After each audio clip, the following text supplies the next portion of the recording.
Most people in life are looking for how do I make a living, how do I make a life, how do I produce a retirement, and will my retail space, will my retail job, will my employment, will my career profession provide me all I need, not only for my daily living, but also for providing for my children, and not to mention my retirement.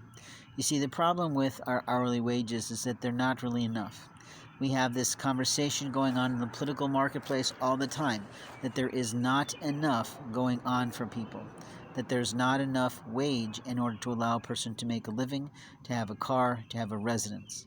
Our political candidates, Kamala Harris and others, are talking about the fact that wages are not high enough. We also are not providing our food handlers enough regard, enough respect. We have people here from foreign lands who may or may not be legal handling our food. When they handle our food, they can monkey with us. There's a real problem going on with this upcoming popular item that has sort of slipped through the cracks on the FDA. It's called openly called CBD oil. There's a good portion of it that is good for the personal use of an individual. It helps to minimize aches, it helps to minimize pains, it helps with all sorts of things. The problem is there is a fundamental use of it that has been used for generations throughout history of the land and history of its use, which is to help people to fall asleep, to have vivid dreams, to have shamanistic experiences, and that part is what we have to be cautious about. I literally went to a CBD oil shop to try to sell some furnishings to liquidate my house. I had a lovely conversation with the owner, but then I was invited to have some pizza with that family.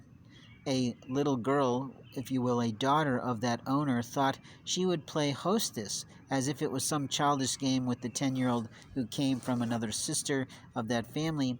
And lo and behold, what I found was I ate the piece of pizza, one or two, and then I found myself totally asleep in their front room. When I did wake up groggily at different points, what I saw literally was someone getting in and out of my baggage. When I did that, I found that there were dragons missing, there were other aspects of my property gone, and openly information stolen. What I find offensive about that is that there are people in the land who just infiltrate our rights. They destroy our rights by thinking they have rights to not only listen in on our conversations, listen in our audio files, listen in our podcasts, but they literally think they have rights to infiltrate our bags, our pockets, our beings, our paperwork, our property, our intimate objects in our home and totally destroy a life. That is the situation that has occurred. Now, as the day wakes, as the people in the world start to wake up and get ready for a Saturday afternoon and a Saturday morning, if you will, Starbucks is getting ready for its day. I literally am sitting in a lovely spot listening to the birds go off and the occasional truck zip by, but openly what I'm talking about is people's rights. The world is about people's rights today. Human rights, the dignities of people's rights to do what they wish, what they will, with their own human bodies. We have a particular force going on right now in the land of politicians and religious writers who have forgotten the little aspects of the Bible. The Bible has made it incredibly clear that this particular being is my body. It does not belong to anyone but me and the Lord. It does not belong to another human being. It does not belong to another species. It does not belong to some man in power in the presidentship. And it certainly doesn't belong to a state senator to decide what I may and may not do with my being. These abortion laws are an abomination to God. They're abomination for many reasons. First and foremost, they insult the female who has the right to decide whether or not she has the financial wherewithal to handle having a child or not. They're an abomination to the Lord because they put a man who is a total, complete stranger presiding over a female being. We literally don't allow this in third world countries as an international world superpower, which is what the International Human Rights Declaration was purposely put in place for many years ago with the help of President Roosevelt and his lovely wife Eleanor, who is the one who talked about this because she was a woman and had to address some of the concerns she was seeing in impoverished nations where men were lording over the rights of females in those nations. We have a president who thinks he is righteous when he is on his third or fourth wife. He has brought in a foreigner from a foreign land to be his wife and put her in a place of presidential power. Now, she may be doing lovely things, but I don't see a lot about her, and I don't listen to her tweets or read her tweets. But openly, it's not the point. The point is, this is a man who's a philanderer, who literally wants to be in control of women all the time.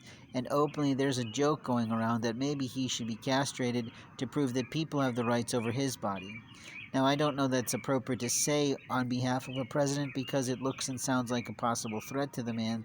But openly, when was the last time we heard about a presidential person's health rights? We hear about when they go to the doctor, we hear about the outcomes of that, but really it's not our right to know those things.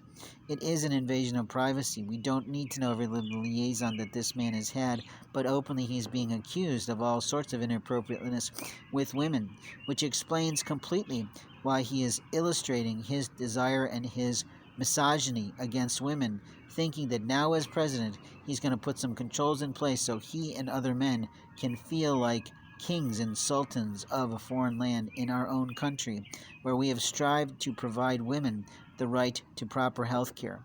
We have a real problem in Indiana in particular with healthcare companies going literally into elementary schools, starting to gather information and data about children's rights with the help, unfortunately, of their familiar parent or physician that is interfering with people's rights to decide whether or not they want that hospital or those physicians of that particular organization in their life at all. There's lots of problems going on right now with people deciding on other people's rights without infiltrating their life is not true, with ruining their legal records. I had a very difficult conversation with someone in the mental health industry who just didn't get how his little idea about my life, which was a total lie based on subjective opinion, was destroying my right to clean medical health records.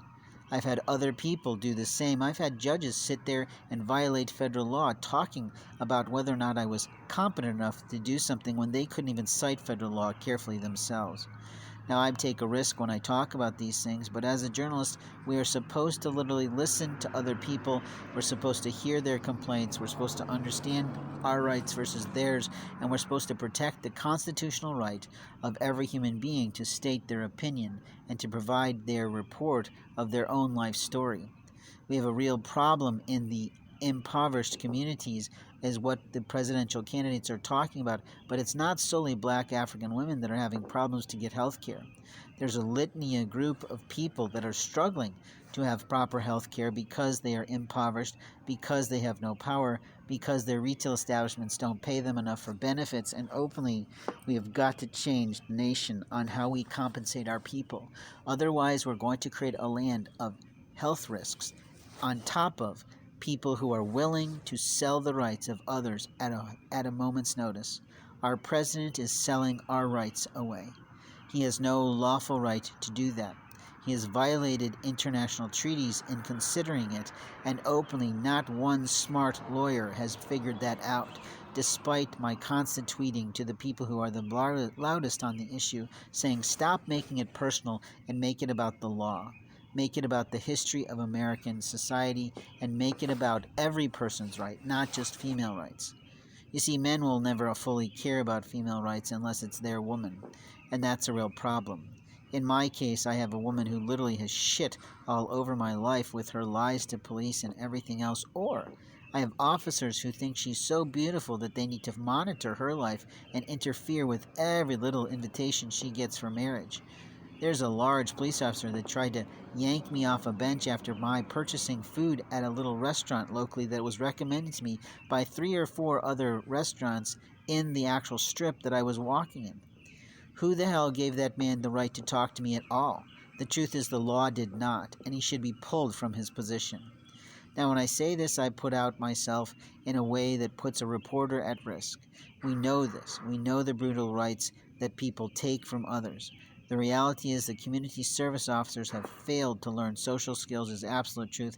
That they think that they're lording over people who are citizens of the community is not true. But what should really happen right now is establishments, retail establishments, places where we go to do our shopping should start suing the shit out of these people who think they have the right to interfere with our lawful right to sit on a bench, to eat our food, and to literally be left alone completely by these monsters who do not understand federal law, that say stalking, Placing monitors on a person's being or their baggage is immoral, illegal, and illicit, and they should go to jail for it. That is a stalking that we do not allow with regard to any human being, and yet they're allowed to use personal of interest cameras in every retail establishment across the land. They're allowed to piggyback off our internet that we pay for, and it's immoral.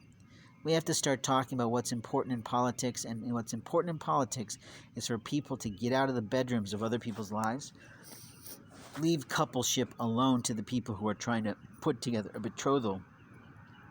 And openly, we need to teach the maturity to our women folk about what their rights are in relation to monkeying with the minds, hearts, and souls of men to produce a result for themselves that may not lead to marriage. In life, we have moments of time to show who we are in front of God's house. And in God's house, many people, women in particular, have sinned against the Lord.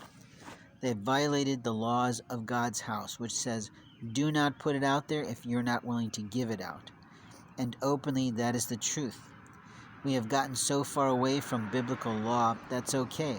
But constitutional law says, don't be buttering up people for your own selfish gains if you are not willing for the outcomes which could result in a marriage proposal by your illicit, immoral, and illegal way that you are inappropriately flirting and damaging that person's rights with their own relationships they're already within. Now, when I talk like this, one person is going to start to get that love is going to shift within me. And practically, I'm going to tell a story that makes that individual not get how bad she looks, but totally get why those police officers keep wanting to fuck my life over protecting hers. You can't ever get out of those situations with those monsters. You literally can never get out of them because they never let up. Every few days, they violate federal law by stalking, harassing, and harming people's rights. Now, this has been an individual talking as a reporter in the land of plenty. When we have a land of plenty, there should be plenty of jobs, but there aren't plenty of people working in retail because the wage is not high enough. It's no longer about teachers' wages not being high enough. It's about retail establishments, food handlers, the people who protect our rights to safe eating, whose jobs need to be paid higher. Some politician will be smart enough, savvy enough to talk about this soon, but openly it'll be because they have listened to my audiocast and they've taken on the truth that our food and its intake and the safety of it is the most important aspect of every adult human living.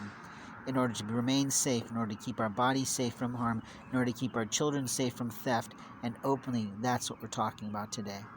How to remove the stigma of illicit behavior of retail associates who feel so powerless that they want to monkey with someone's life, play in law enforcement, act as snitches, and ruin the lives of innocent people plentifully because they feel their lives are not on track based on their failures to not only produce an education for themselves, but produce a higher level career because they had no one mentoring them how to do it.